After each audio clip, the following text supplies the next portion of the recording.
Hey guys, how's it going? Hey, Tom. Thanks, man. Thanks for taking the time, both you guys. Yeah, thank you very much. Tom was on a panel this morning. We're at the Cannabis Grand Crew in Portland. Tom talked, you guys were talking cultivation and processing. You're talking both of them? No, it was national and local cannabis politics. Cool. And as you guys know, Tom is integral both in local and especially Oregon and Washington state cannabis politics. Josh too. But then with Tom, Mike, I don't know how much Jim's filled you in on it. And Jim knows a lot of the story, but what Tom and I are into with the feds is, at a whole nother level. And we're able to work, Tom works in the soil and we're able to work along the ground, but we're able to work at 30,000 feet as well. And Mike, that's really why Jim and myself and Tom, I think, all jive pretty well. Mike, just to give you a quick heads up, Tom and I made history. Tom really, and I helped him host. He and Paula made history with NIOSH, National Institute on Occupational Safety and Health, under the CDC. And we hosted them for education and learning, and we're hoping to do similar stuff and make history with the DEA. So I think that's a lot of what Jim and I and Tom are going to be talking about. Jim, I really, how I work, I like to talk, but with these things, these are really Tom's shows. I'm here for knowledge, filling knowledge gaps, just to kind of change the pace at times, and otherwise just fill in the blanks. And you can give me some love every once in a while, and I, of course, will share it. But it's really the perfect guest. Yeah, really here. Hey, look, I want to smoke a spliff real quickly. We're really here for Tom. I'm gonna go track down a cigarette really quick because I have some tobacco. Tom, talk to them, and we can get rolling in just a sec. Excellent. Right on. Welcome, Tom. Welcome, Tom. Hey guys, how's it going? Going great, man. It's cool to have you on and to get to talk to you again. Yeah, I'm looking forward to it for sure. So, will you just run us through your story one more time? I know you told me about it when we met at the Cannabis conference here in Phoenix, and absolutely fascinating story. And I know there's a video that we shared on our page, but if you wouldn't mind just giving us, your quick version on it, we'd love to introduce you with it. Yeah, sure, for sure. So, I guess it's been, last weekend when I was in Denver at CannaGrow Expo was like the first year anniversary of the actual health hazard evaluation. And it kind of stemmed from Denver, as in the police department, their union filed a complaint with OSHA because their officers were going into these grows and they were pulling plants and they were coming up itchy. And then they would notice powdery mildews and sometimes mold. It all depend if the lights have been off or whatever the circumstances were. So through that complaint, NIOSH and NIOSH, National Institute of Occupational Health and Safety, they're just scientists who write reports for OSHA to digest and create laws with. Okay. So those are the guys I was dealing with. Right. So let's fast forward to last year. Some kid blew themselves up in New Mexico. Oh, wow. And a BHO explosion. And BHO. What's BHO? Yeah, it's butane honey oil. It's like a concentrate. Okay. And Jim, if you Google New Mexico BHO explosion 2015, you'll see it. It went viral. That entire kitchen got caught in flames. Wow. So what happened with that is OSHA got called. And then OSHA called the union, and then the union called me because I had done some previous work in the state of Washington, help clearing the legislative mind about what concentrates were, 3 or 4 years ago here in Washington State. So they got in touch with me, and I introduced them to JD from Skunk Farm Research. He kind of wrote the DYI on all things concentrates, and it was your go-to, and I've known him for a few years, so when they called and they said we need to know more about this hydrocarbons and these extracts. So we got together and introduced them to JD and gave him some information. And through that interaction there, one of the ladies from the union approached me and Paula and said that the CDC. See, the way it goes, the umbrella company is the umbrella agency for the department is the Department of Health and Human Services. Mm-hmm. So underneath the Department of Health and Human Services is the CDC, OSHA, and then NIOSH. Mm-hmm. So what happened there was they got some money allocated, and they thought that our farm would be the perfect place to introduce the federal government to cannabis, as opposed to taking it to some indoor grow, whether it be small or large. All the lights and the CO2s, just all the different components that go into an indoor grow would be a little overwhelming for them. And they thought that our, we're like original pot farmers. We grow organic vegetables, we grow organic cannabis. It's more of a lifestyle for us. So they thought it was the perfect way to get them, educated on that stuff. Well, and Jim, that also, like, Tom had really nice low readings, and so it shows them, like, if they go into indoor grow any of them, they're going to be off the charts like 100 times more. So it just shows them how it can be done and how it can be done in a healthy way. And Tom's the perfect person. Well, and Tom, so what I'm picking up here is that your main focus is organics, right? Oh yeah, 100%. Yeah, has been for a long time. He wins a ton of blue ribbons. 2 years ago, he submitted 24 fruits and veggies to the Clark County Fair in Southern. He took home 21 blue ribbons. The other farmers joke with him about stealing blue ribbons. So, See, that's awesome. As far as we're concerned, Tom was growing like 200 or 300 miles, I don't even know, too far north. Like, he was growing a watermelon you shouldn't even be able to grow in Vancouver, Washington. So they're like, best in show, buddy. Wow. Yeah, so we've been we have the traditional agrarian lifestyle, and we just grow cannabis as a part of it. So they thought it'd be a perfect fit. So I said yes, of course, that I would be interested. And then the first week in June, I got on the phone with 10 agents from the CDC, and instantly they knew nothing about cannabis. So what I suggested is, you guys come out to the, come out and we'll give you a tour of the industry. So originally we were going to take them on a tour through Oregon and up through Washington.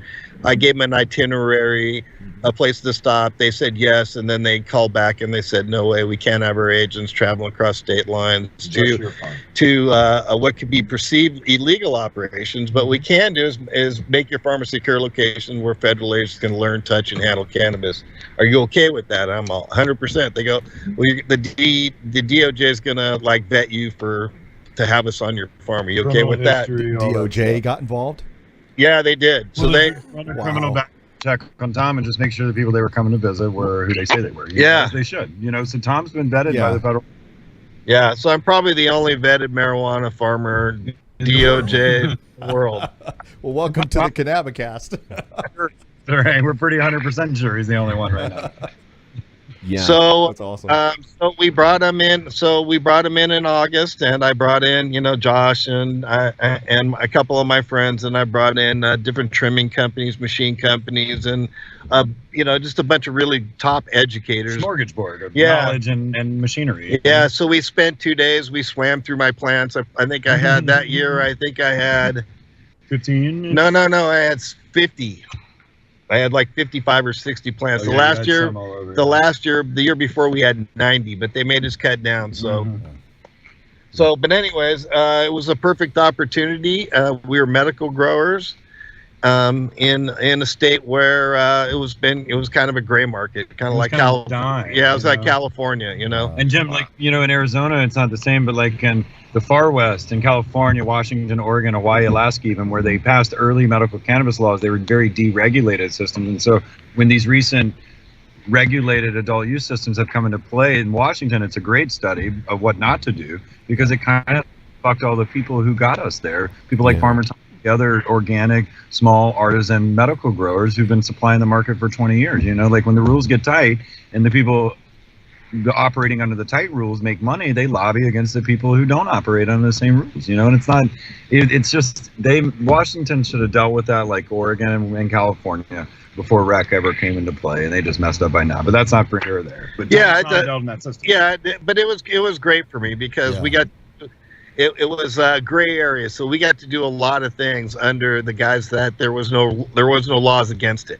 So we did the first outdoor cannabis tours in the world where you could buy tickets online, and we were interviewed by a bunch of newspapers, and you could buy tickets online and come to my farm, and basically we saw a lot of people interested in getting into the cannabis community.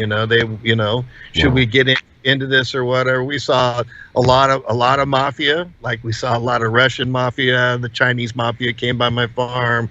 I mean, everybody, what's going on and how when they they came by, was it like a whole team of people, or just like Yep. one of the?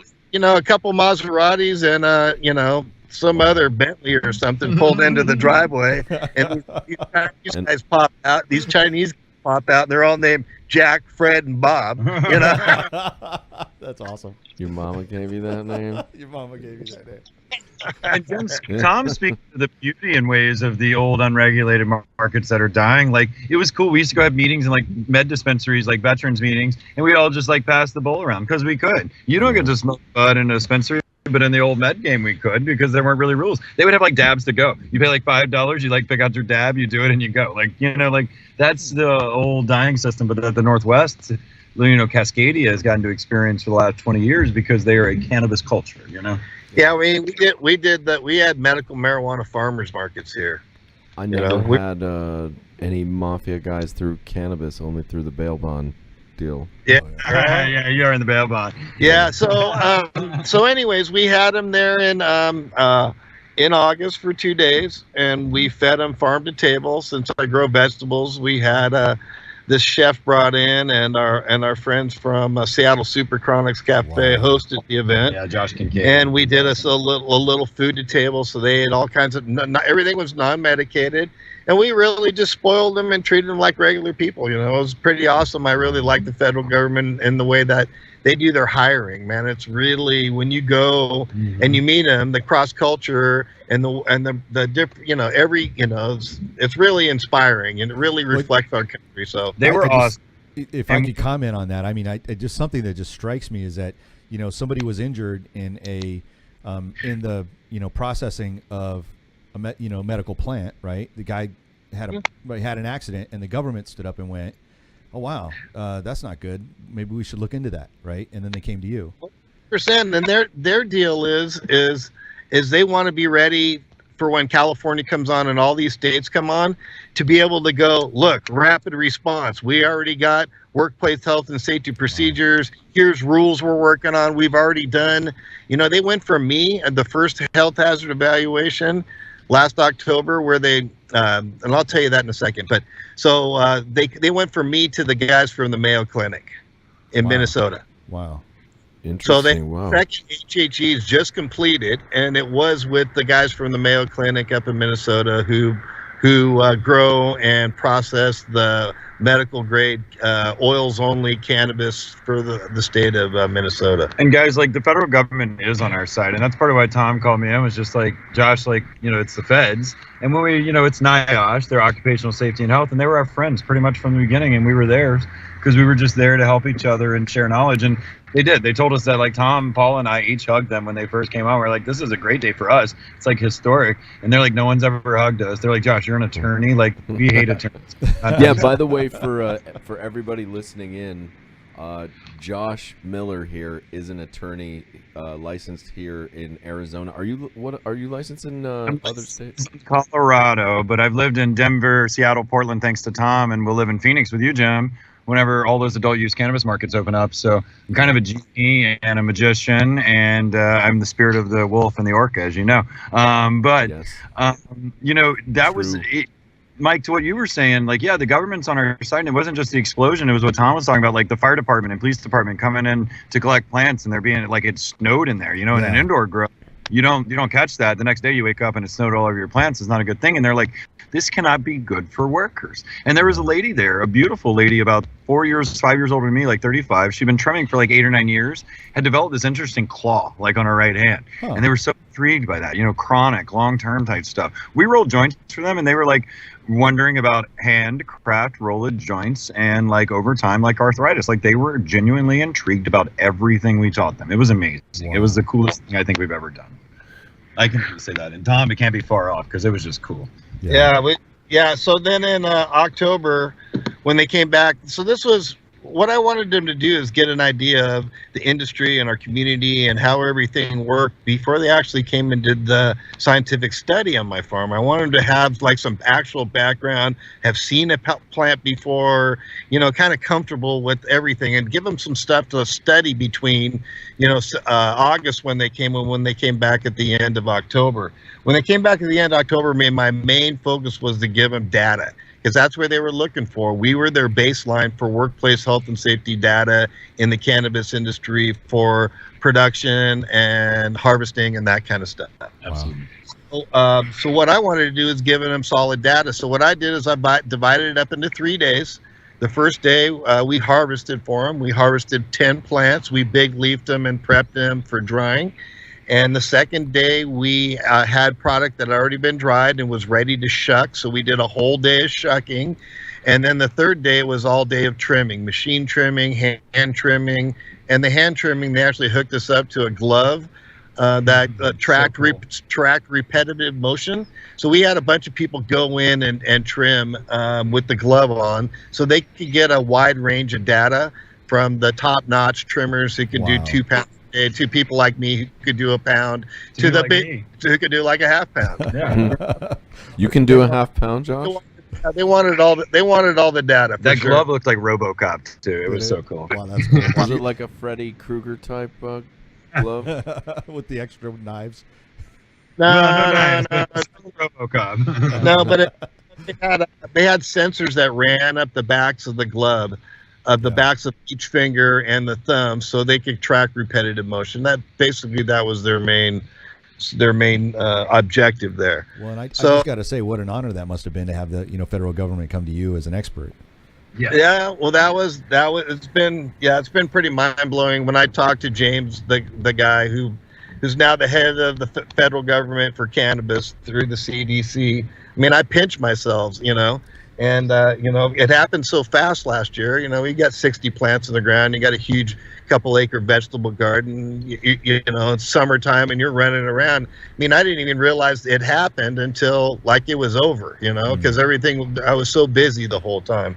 And so it's been pretty amazing, and it's been a super blessing for us. And it's actually opened up other doors. I read a month ago, that the DOJ and the DEA were looking for growers for research cannabis, and nobody was signing up. So I decided to call my contact at the CDC, and I ran it by him. He says, "I don't know, why not, man? Go for it. Tell them what you did and how you work with us." And so Josh has started the application process. Wow. He's reached to him, and they've called us back a few times now, and it seems like they really want to help us get this license. So we're super excited about it. I bring the opportunity to the table, but we're still looking for serious investors, through all phases of this thing. It would be nice to have, Absolutely, yeah. Runway. And we'll connect people. I'm sure you guys know people, but I think the cool thing, this is Mike G anyway. Guys, I first of all, I just want to say, number one, welcome to the Cannabicast. I don't think we actually even said that yet. And everything that you've been talking about, Tom, I mean, I just want our listeners and our viewers to know, this is historic stuff.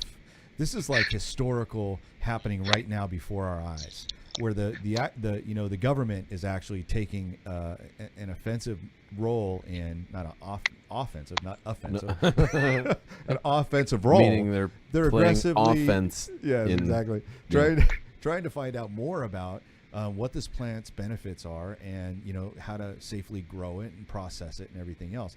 That's historical, and that you guys are at the forefront of this. You Farmer Tom and Josh, and I love the fact that your name is Farmer Tom, because you really are a farmer. You're not just a pot grower. That's so cool, and it's all organic. I've been talking with the head of diversion control of the DEA a couple times, and you can tell things by subtle energies. Just the way this guy responds to me when I say things like what Tom and I have done, the way Tom has already vetted. He's just, make sure you tell your investigator. And he's like, "Oh, Josh, did you make sure you looked at this and this and this as well?" And the app's really pretty easy. It's just a few moving pieces, and we just need to get them together, and we are, and we know we're going to do this. And Mike, to what you're saying, like if we do this, and we're granted this license pretty soon, which I think we will be. We'll be the first parties, not named Ole Miss, the University of Mississippi, to have such license from the DEA in more than 50 years, if ever. Like, we'll do stuff that none of us have done in our lifetime or seen in our lifetime. And I'm from LSU. I went to school there. And so knowing that we're now competing Tom, the best cannabis grower in the world, against Ole Miss and their shitty bud, to provide the federal government a consistent high-priced buyer of our good research grade. The other thing about this, if we're in California, we don't have to compete against the medical cannabis market. We're kind of insulated from those market factors, and we're competing against Ole Miss. So we like it. Tom can produce some quality research grade cannabis. And one more thing I want to add, just on NIOSH visit back in the fall last year, guys, it really was just like a fairy tale. Like, this guy James, he is the head of cannabis. He's a big old, good old Kentucky boy, and I'm a Southern boy. And me and Tom got along like family instantly. And we did him his big teddy bear right off the bat. And your farm is located in what state, Tom? In Vancouver, Washington. Just North Portland, really. So it's cool. It's right like across the river, right by Mount Hood. It's gorgeous. I drove right up the Highway 30 the other day and saw like 800-foot waterfalls in like a matter of an hour's drive. Like, Tom lives in heaven, guys, and his farm is heaven on earth. But real quickly, that was a fairy tale. His name was James Couch.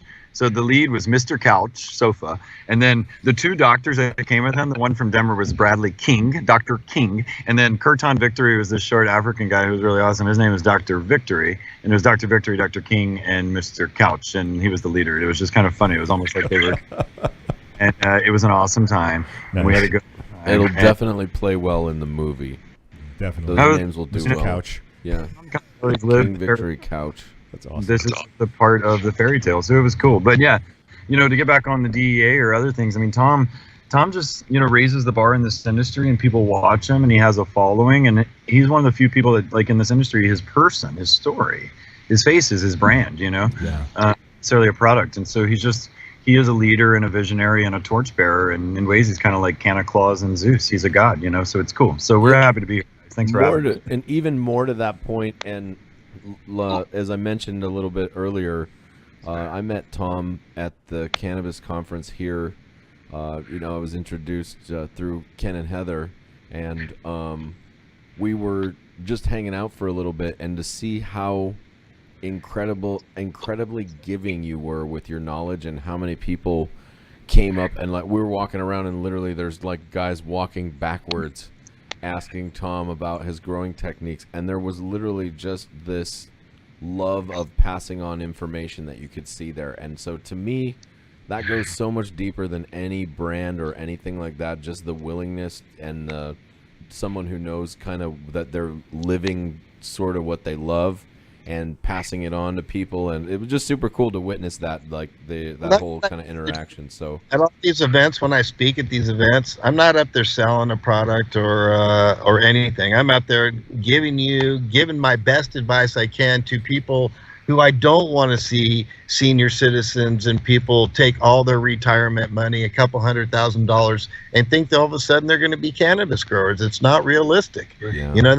Hold on to that money and maybe get a job working for something besides that, because in Washington State and time again in Colorado, all the small potatoes just get wiped off the table.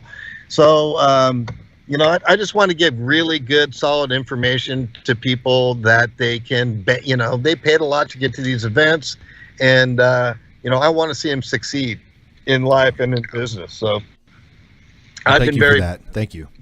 Yeah, for sure. I've been very blessed, and I want to spread what I've got around. So yeah, it definitely comes across too. That's, like I said, that was one of the things that Mike and I were talking about you, you and Josh, actually, with just the way that you guys have contributed to the industry, and the not necessarily looking for credit.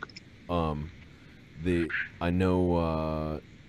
Josh has a bunch of stuff that he's done too. He's helped with at least a few of the PTSD and the adding the conditions, right? Didn't you help out with a couple of those things? Yeah, I've done license work, help people get some rights in different states to do cannabis business. And yeah, I did. The first thing I ever did was with Ken and Heather, Nurse Heather and Ken Sobel, who you just mentioned. And they asked me to prepare that petition. And I had some partners at the time from law school, but it really got put on me to prep it. And Ken and Heather took our denied petition, which we presented like 94 studies, and they only read 5, so they didn't want to pass it. But Ken and Heather took them to court, and the judge didn't say go review this again. The judge said add this condition. With that petition and their arguments in court, they have done it. So yeah, we did. We're the reason that people can access medical cannabis for their PTSD right now in Arizona. And otherwise, I like there, Jim, as you know, and as Tom knows, there's sharks and Mike, you too, sharks, snakes, and shitheads throughout the industry, and then like absolutely the best people I've ever met in my life. And I say outrageous things to people early on in meeting them, and I wear a Guy Fawkes mask on November 5th early on. So if people get it and they get me and my outrageousness, then they're on our team, and they can like help us build the bridges. But if not, like we're not on the same path. And this is the tree of life, and it's very important that we treat it right. And so, yeah, we are all four of us protectors of the plant. And it is important at this pivotal time that we don't let the sharks and snakes and shitheads get by. So as you know, I am the orca, and I do travel, and orcas do eat sharks. And I eat sharks for breakfast, lunch, and dinner, sir. And that's awesome. Yes, you do. But Tom's done it his whole life. I learned from Tom and Paula. And see, most people know Tom in the face, but there's always got to be somebody back at the base.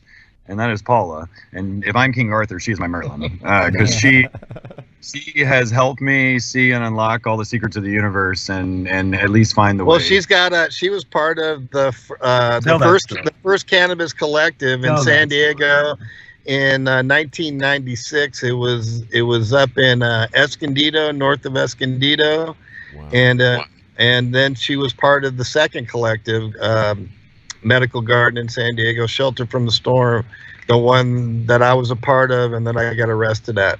So, wow. And so she's been through it all. She'd rather stay at the farm. She's kind of, she was like sick of pot stars in like 1998. Yeah. You know what I mean? She used to hang out with Dennis Perone and all those people, and she was over it back then. You know what I mean? Well, listen, guys, we actually put a couple questions together that we wanted to ask you, and I think let's roll into that next one, man, because we kind of covered all of the visit and how the DA and everybody else is integrated. What about thoughts on master growers? Now, this is something you wanted to ask Jim. Yeah, I just thought you on. Well, I just thought it would be funny to get your take on the on master growers and how people classify themselves these days, or with all the introductions going on, and maybe a good segue from when we were talking about people that are looking to come in with a couple $100s and put their life savings in with a master grower and partner up.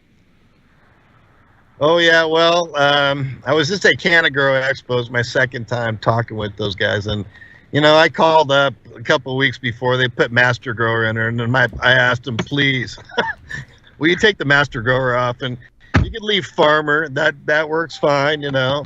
I'm always learning, and every day and trying to get better every day. I think a lot of us don't. A lot of us, like, I don't know, a lot of the top people, we'd rather not be called master grower. Believe it. Nice.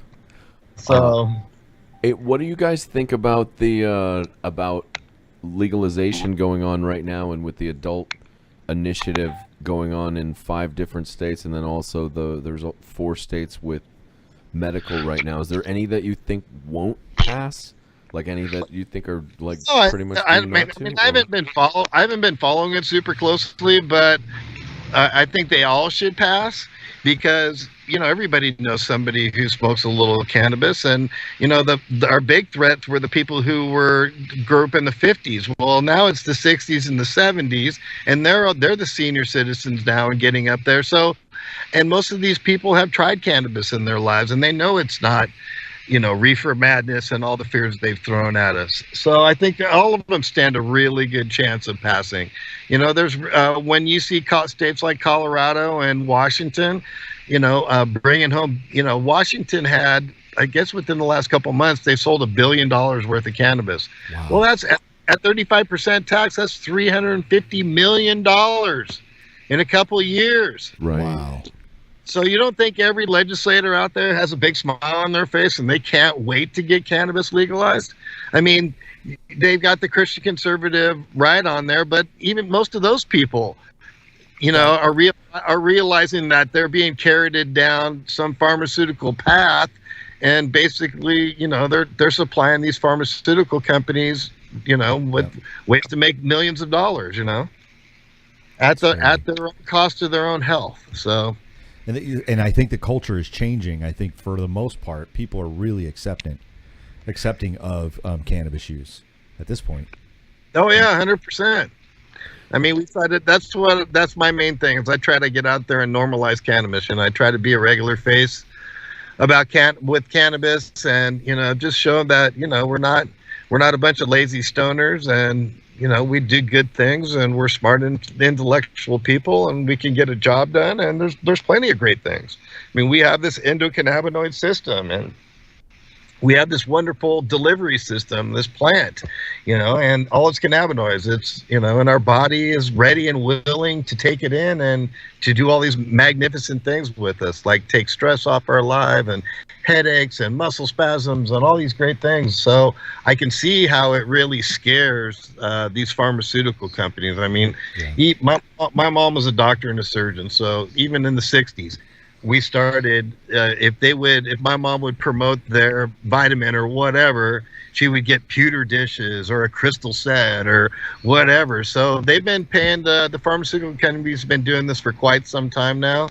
And it's good money, so they don't want to go back, to the way it was, because all the old concoctions and elixirs and treatments and stuff like that all contain cannabis back in the day. So, and it's really hard for them to manipulate chemically, synthetically, because we're seeing deaths, of synthetically created cannabinoids and people dying from them.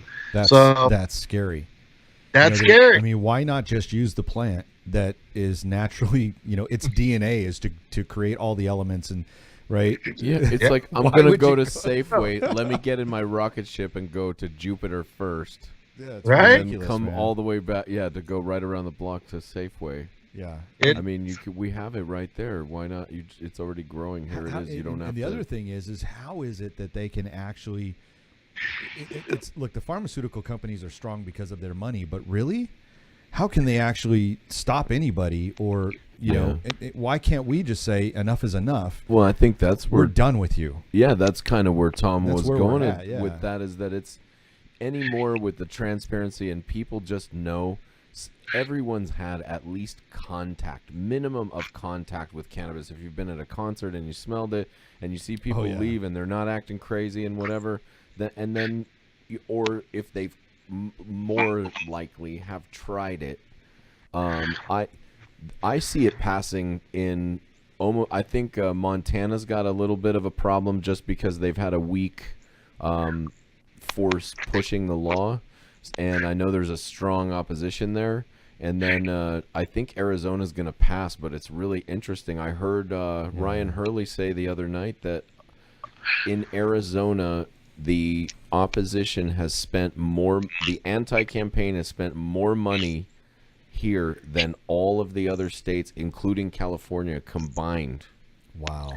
Senior citizens, baby. Yeah. All those retirement communities down there. Are you kidding me? That's their bread. That's their bread basket down there. Yeah, I guess so. Yeah. Well, there's a fentanyl manufacturer here in Chandler that gave $500,000 to the anti-campaign. It's crazy. And we. Discount tire, and we've heard, the Adelson guy, out of Vegas, but he messes in Florida, man. Like these guys who like play in Vice and then have a problem with our Tree of Life. I got a serious problem with them. Yeah. These fentanyl drug prescribers, people who kill people, who have a problem with our Tree of Life, and us like changing the game where our pharmacies aren't down the road, but are in our gardens like they should be. Like I have a problem with those people. Yeah. I agree, man. Definitely. It's time for stuff to change. We're at the tipping point too, and I really would encourage all of our listeners right now, with all of everything we're talking about and how passionate it is, the opportunity we have to change lives right now in the polls and with voting, to get this through your states and to get the message through to the federal government on finally more states will have this than not. So all of these other states will now be like, what the, the message will be, you're in the dark ages. It's time to move forward. Yeah. This is just another one of those issues that it needs to get stamped out. So, And Jeff, let's make history. yeah, the train has left the station. It is not turning around. The question for all of us, the torchbearers, is where does it go, and what do we make of this future? And yes, those that are not yet ready to jump on the train has left the station, so they better hop on board or they're going to get left behind. Yep. So yeah, I'm still all about pushing organics and the cleanest cannabis possible and the cleanest methods to making clean cannabis. There have been some questionable practices here in this infant stage of the industry, and I think we can, with the prices falling like they are, you're going to see them fall in Arizona too. Because you guys got unlimited grow space, so the price will drop really dramatically. Yep. You're gonna find better quality products. As the lower the price goes, the higher the quality the people are gonna expect, and they're gonna be kicking the bar up. And that's kind of what I've tried to do all along. Back in the day, people, 3-4 years ago, people were, building business plans off of floor sweepings. That's what I call trim, right. and it drove me crazy. So I was all of my stuff is strain specific nug run. Yep. So then I made everybody catch up to me. You know what I mean? And now we're looking at doing flash wash terpene washes. I love it. So we take cannabis terpenes and wash the cannabis with them, and that's how we're creating shatters and different types of RSOs and all that kind of stuff. So it's a flash wash, so you don't get any of the breakdown, of the cellulose product that gives you, the chlorophyll that gives you that really dark brown effect. All right. As your friend and counsel, no more, not too many of these secrets. Okay? All right. Right here, guys. This is you're making me turn my dab rig on, Tom. Jim's I just had to turn the dab rig on, man. It sounds I'm getting happy when you're talking about terpene washes and shit, man. That sounds. Jim, to what Tom was saying, we're understanding that when our food comes from like on a plate collectively 6,000 miles away, that's not good. We're understanding that when we put, just like Tom in the trimmings versus the nug run, what you put in to your body or into the extraction machine is what you get out, right? Yes. And such a myth to say that, if it doesn't turn out so great, you can just blast it and it'll be fine, right? We're way past those days. We can bust something with nasty chemicals in it. Like, we don't eat that anymore. Why would we burn it and then put it in our lungs? Like, who would do that, right? Yeah, so my deal is always kicking the bar up, because if we don't keep the bar really high, we can see what's happened in the vape industry, and the new laws and regulations come down and shut those guys down. We can see it coming in the cannabis industry. We got to take the high ground, like I always say, and I mean it literally, pun intended, because if we clean our act up and do the best job we can, be guaranteed that will come in and shut us down. Yep. Yeah. And for our viewers and listeners out there, Tom, you're available for consulting, and so are you, right, Josh? We are. Yes, sir. Awesome. We are. So, as far as legal aspects, as far as policies and procedures, as far as extraction techniques, the gamut from seed to sale, these guys can help you with. So we just wanted to, and this was, I don't know they were expecting a plug or not, but we want to tell their tale and also talk about people that have integrity. And as in keeping with tradition with our show, nobody pays to be on. We don't pay anybody to be on our show. We just have people that we have mad respect for. So we wanted people to know that you're available through this knowledge, and that they can actually get your attention by hiring you. Yeah. Jim, real quickly, absolutely. Thank you guys so much for having us. We were not paid, and we do appreciate the shout out. Just to clarify, you can find Farmer Tom, luckyfarmertom@gmail.com. And what's your website, Tom? Your URL? It's farmertomorganics.com. Yeah, farmertomorganics.com. A lot of his information. Get in touch with him. You can find me. We do consult. As you know, Tom is an expert grower and processor. Can provide high-level knowledge, and on the ground, Tom and I both are good at SOPs. And Jim, as you know, people pay me money to kind of paint pictures of the future, because I've been in places, I've seen how people mess up, and I know what to expect and what not to do and what to do. And we're happy to do that for people. But yeah, like Jim said, we're happy to do that for the people that we align values with. and think, our job in ways is to steal the wind from the sails of the greedy men and women who try to rule the world. That's Dave Matthews' dream girl, but that's what Great quote, man. that's what we do. And in order to do so, what we do is I won't die to get to mine. I want this thing alive. I'll make my paradise on earth. I'll take my paradise on earth. And Tom and Paula have created paradise on earth. I do the same. I live in my own heaven. That's Chris Catt, Paradise on Earth. Very good song. And we live in our own heavens. We live on our own islands, and yet no man is an island, and we reach out and we help our communities. But we are happy to help those who want to build the positive infrastructure and foundations needed for this industry that the federal government is not yet helping us, but know that thanks to people like Tom and I, they're helping us quicker than most people know. The wheels of change move slowly on big levels, and Tom and I help accelerate it when we put the pedal down and have people over to our farm. And just like they weren't what we expected, we weren't what they expected, and it was a beautiful stuff. So, Jim, one last thing. I was on the phone with James from NIOSH about a week ago, and it looks like the federal government has officially changed their status on cannabis. They've softened their status on cannabis. Wow. So, and he said the word softened about 5 times, and then when we texted back and forth about this DOJ deal, he kept on using, now that's some softening. You know what I mean? So. Wow. They've officially softened their stance on cannabis, and I know when they tell me something, they know that I'm kind of a big mouth, that it's going to get out there. So they want it to get out there. They want people to know they're not the bad guys, and they really are. Yeah. Really are. And what I think is as soon as California jumps on, they're gonna pop out this HHE and say, look, we're a health and safety. We're concerned about the workers, and we've already done our due diligence. And here's some operating procedures for you. You know. Right. Well, and here's some best practices, right? And that's they always talk, Jim, of a federal 2-step, ending a prohibition. But then when is the proactive regulation and building of that framework coming? And honestly, it's coming before the end of prohibition. That's what Tom and I know. And the way we can kind of paint the future for people is that we're cannabis historians and philosophers. We make history, and thus our philosophies, our good philosophies or cannabis are the ones that are spread, and we're thankful for that. This bright future depends on us, and I think we're all thankful that we're the ones in the driver's seat, and we're going to stay there, and we're going to keep pushing forward. Tom's right. When California falls, the train has not just left the station, the train is full speed ahead. All things full speed ahead. That's the world's 7th largest economy, guys, by itself. When it falls, everything. Right. Yeah, well, and it's not the train from Deadwood, like the coal one going. No. It's like the Japanese bullet train. That bullet train is doing 400 miles or kilometers per whatever. Yeah. Hey, Jim, last thing, favor. How about Mike and Jim? If you guys are okay, let's do this. Let's make this a monthly thing. We do a lot, and we can update you. We can paint the pictures across the board. So let's make this a monthly. Love to do that. Absolutely. Yeah, totally down, man. We'd love to reconnect with you guys. I love sharing the knowledge. There's so many things that we want to cover on here anyway as part of our, encyclopedia of topics. So we'd love to have your expertise from the legal to all the way to the farm. That'd be badass. We're a whole plant. Yeah, definitely. And full spectrum. And yes, come to the farm. You got to see that heaven on earth. And awesome. Oh shit! We're bringing cameras and sound system and all that stuff. So yeah, we got to give. Tom gave his shout out. I got to give my shout out to Paula. Paula teaches me things like all secrets hide in plain sight. And yet they are only exposed to those who have the eyes to see and the ears to hear.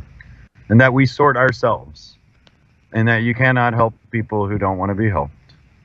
And that in order to create a future out of this false construct that we see as brighter and authentic, we have to be multidimensional creatures. And we are. My name is Joshua David Miller. I'm born May 21st, 1985.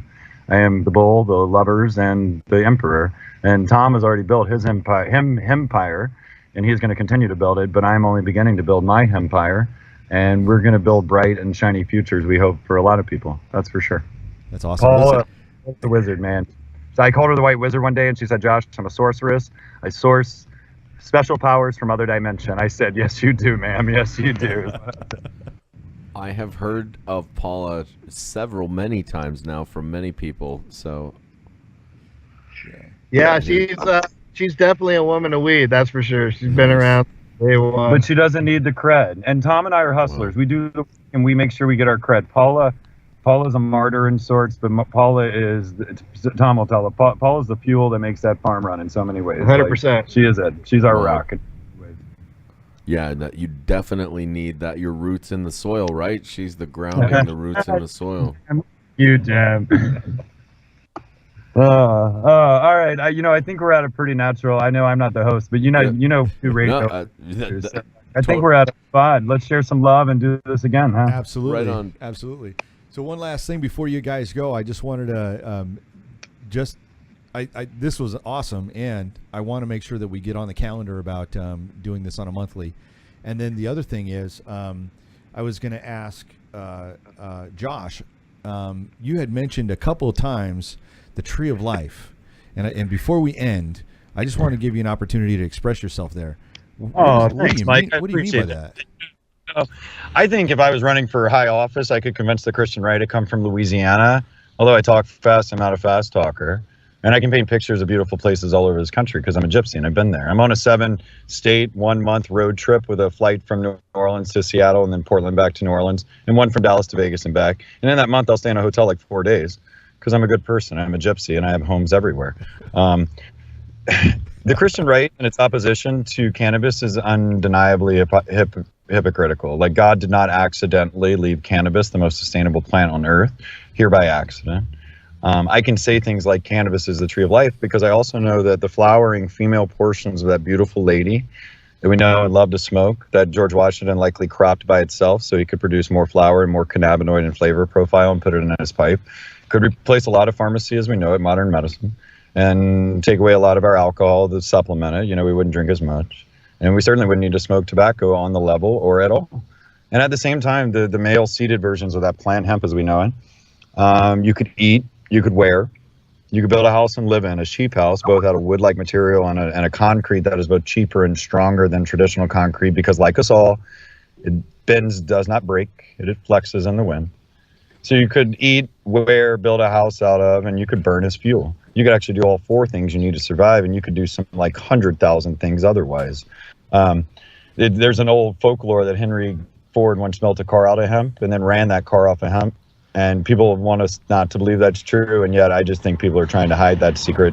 It's hiding in plain sight. I've seen that. Yeah. That's incredible. So I don't know if that's true. It's folklore, but still, eat it, wear it, build a house and live in it and burn it as fuel. There's 10,000-year-old evidence in Chinese pottery of hemp seed, which would make it the oldest domesticated plant in all the world, even older than rye or barley or whatever they use to make beer. Cannabis actually saved humanity. Cannabis is the tree of life. If Jesus was talking about one particular plant inside of the Bible with what I just told you, he had to be talking about the cannabis plant. And I'll give you one more piece of evidence. The cannabinoids, the chemicals found inside of cannabis, are found inside the cannabis flower and all throughout the plant. Also found in trace elements throughout fruits and veggies and things grown like in Farmer Tom's beautiful soil have cannabinoids and trace amounts as well, and terpenes as we know. Cannabis, the cannabinoids are found in one other place that interact with our own natural endocannabinoid system that we have evolved to have. And they are found in breast milk, which is something that is not an everyday occurrence. It is something that occurs at a very pivotal time. And so while a mother should not have alcohol or tobacco or a host of other substances inside of her body, the fact that she has too many cannabinoids so that she's overactivating a baby's endocannabinoid system is not a bad thing. It is not something that should definitely warrant the taking away from a child. So I don't really get, again, the Christian right's hypocrisy and their hypocritical opposition to cannabis. And it is the tree of life. And cannabinoids are found inside of that beautiful plant. Fruits and veggies that we need and love are our fuel, and inside of breast milk. So there's nothing more innate in all the world than the cannabis plant. God did not just accidentally leave cannabis here. He did not just not accidentally leave cannabis here. God purposefully left cannabis here. And I think he did it so to see if we would come together and figure out how to build the grandest hemp bridges in all the world, even one that could reach to the stars, or if we'd fight over it and become greedy and try to harness it and control it as man always tries to bastardize nature. Over the last 100 years in this country, we were fucked because we have somehow sought to overvalue things coming out of laboratories that are bastardized by man and woman instead of things coming out of God's soil and the Mother Earth. Nature does not need help. It has taken thousands, if not millions of years to get where it is. Why do we need to mess with it? And why is it the Christians? They're so afraid to protect our worth and are so afraid of what nature can provide by itself. I do not get it. But cannabis is the tree of life. I have not doubted that for a long time, and that is why I'm always so impassioned and so emboldened and inflamed by what I do. Because Tom and I and you, Jim, and you, Mike, we are the changers and the shapers of a new tomorrow. And I am so happy and excited to be on your show. We will be back. And thank you for having us, and thank you for letting me preach for a bit, because you know how I roll, Jim. This is how Jim and I start mornings. We chat like this, and Jim will tell you I talk. Yeah, we do. Jesus had an endocannabinoid system. Yeah, that's it, man. No, and they don't teach that in med school, and they don't purposely teach that in med school. I had to teach my friends about it. They cover it for like 3 hours one day in the third year of med school. That's what it gets, and yet it's a messaging system between our body and our brain. Right. The government does not want us to find the secrets that hide in plain sight, but we will, because things like the internet, while they're full of shit, they were the greatest invention ever because they connected all the world. And when information can be shared freely, wisdom and knowledge are love, and we shall overcome, guys. Right on. Hey, thank you so much for being on, guys. We appreciate it. Mad respect. All the time. Thanks, Great. you guys, for having us on. We'll be talking to you soon. All right, man. Sounds good. Take care. Guys. Bye-bye. Take Peace. care. Peace.